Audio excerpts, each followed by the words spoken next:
Pasiruošimas treniruotėm yra ilgas iš tikrųjų, pati treniruotė yra trumpa iš tikrųjų, palyginus prieš pasiruošimą, nes kadangi visą laiką pirmas dalykas pasižiūriu, kaip mes sužaidėm varžybas, tiek išvykoje, tiek namuose, įvertinu, ko mums trūko, ar greito puolimo, ar prieš zoną neužpuolėm, ar prieš asmeninį neužpuolėm, ko trūksta, tą dažniausiai tobulinam.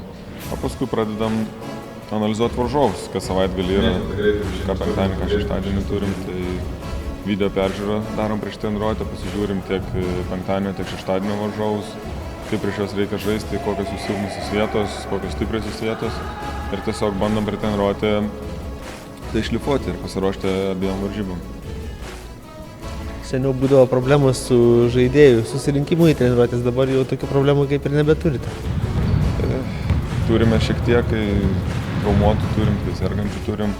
Bet kadangi visą laiką virš 10 tikrai susirenkam, nes kadangi turiu daug jaunimo, kurio ir nesame registravę, bet kurie yra ant tos ribos, kurie gali debiutuoti komandai, tai visą laiką pasikviečiu vieną kitą, kurie padeda treniruotis ir tai visą laiką turime virš 10 tikrai vyrukų ir visą laiką galima šlifuoti ir derinius 5x5 pasižaisti, kuris reikalingas krepšinėje.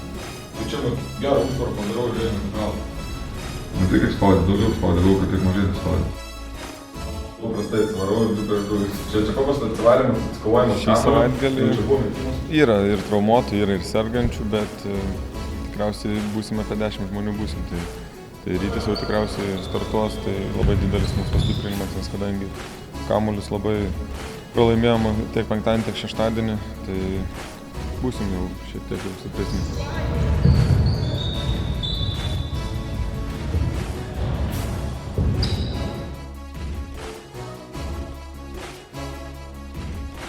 Ko tikitės iš savaitgalio rungtynių?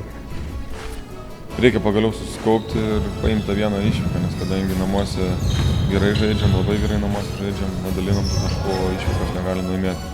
Tai stengsimės penktadienį, kiek rytoj įmanoma sustartuoti, o šeštadienį reikia tik pergalės, nes kadangi namuose negalim atiduoti nei vieno taško. Great!